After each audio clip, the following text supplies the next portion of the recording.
Hey friends, it's Matt with BoLS, and today we're going to be taking a look at the Binding of Isaac 4 Souls card game. At the time of this video being posted, there's a huge expansion on Kickstarter called The Binding of Isaac 4 Souls Requiem, which features over 200 totally new cards on top of a full reprint of the original game, which we have here. In order to get you prepped for 4 Souls Requiem, let's take a look at the original Binding of Isaac 4 Souls. The Binding of Isaac 4 Souls is a competitive game of sacrifice, betrayal, and hoarding. It's based off the smash hit roguelike video game The Binding of Isaac. In 4 Souls, players are competing to be the first to collect 4 souls. They do this by fighting monsters and bosses with a wide array of reliable loot and valuable treasure. It's your classic kick in the door, fight the monster, and get the loot sort of game, but 4 Souls is far from typical. Setup is super easy. The monster deck, treasure deck, and loot deck are all shuffled, and 2 monsters and 2 treasures are then dealt out face up. Then each player chooses a character, takes that character card, and the associated unique starting treasure. This treasure card will give that player some once per round ability to use, typically to affect other players in some negative way. Each player also starts with 3 loot cards. Loot cards differ from treasure cards as they are kept secret in the player's hand, to be used once and then discarded. Then each player collects 3 pennies and that's it, ready to play. Hey, Matt from the past, currently recording before having unwrapped everything, and the reason I'm here is because I wanted to show off how the coins come packaged in the game. They come in these little bankroll of coins, and I love it so much I wanted to show it off before I have to unwrap it. That's all. Back to the video. On each player's turn, they start by drawing a loot card, and then can do any or all of the 4 available actions in any order.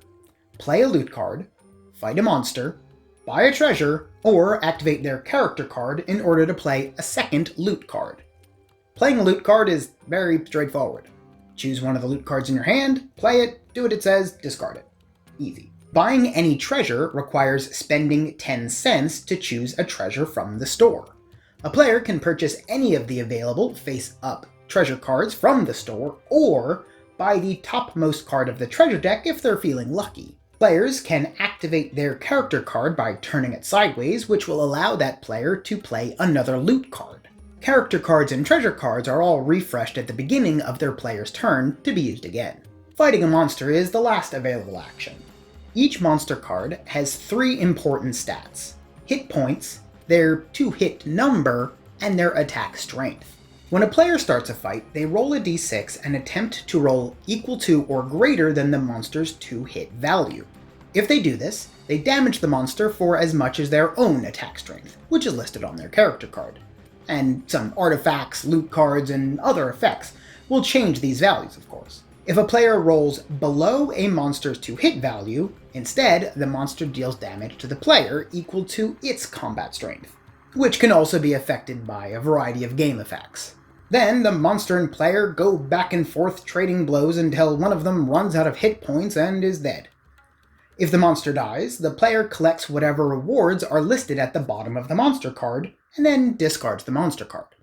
Unless the monster is listed as having a soul, in which case, the player keeps the monster card in their play area. Remember, first to 4 souls wins. But suppose the fight goes poorly and the player dies. This is a roguelike, remember? Dying is frequent, and I wouldn't get too worked up over it. The newly deceased player discards a single non-eternal treasure card that they control, discards 1 loot card, and loses 1 penny. See? That's it. And you were so worried about dying. Once a player has completed any or all of the actions they choose to on their turn is done and the next player's turn begins. This continues until one player has accumulated 4 souls, and they win. The game suggests adding bonus souls once you get the hang of the game. The bonus souls being the soul of greed, the soul of gluttony, and the soul of guppy. Each of these souls are gained through a specific condition. The first player to achieve that condition collects the soul. And that's basically everything you need to start playing Binding of Isaac 4 Souls, which is really one of its biggest selling points. It's super easy to set up, super easy to jump in, super easy to teach and play. I mean, this is the rule book, if you could even call it a book, the rule sheet. What I like about Four Souls over other popular card-based dungeon crawlers is Four Souls is way more dependent on how well you play versus how well you can backstab other players. I'm not saying that backstabbing and betrayal aren't a thing in Four Souls, but it's much less of a focus, which can be a bummer when you're the target of every other player because you're winning. On top of that, having a shop of items as well as a choice of which monster to fight makes the whole game way less dependent on luck of the draw. Overall, if you're looking for a quick to teach and quick to play, fun, goofy, gory, silly game to play, Four Souls will check all of those boxes. So if all of that sounds interesting, please go check out Binding of Isaac Four Souls Requiem, currently on Kickstarter, which again will feature a full reprint of the base game as well as over 200 brand new cards. Again, I am Matt with BoLS. Thanks for watching. Bye.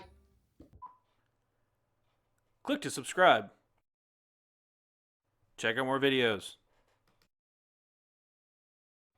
And thanks for watching.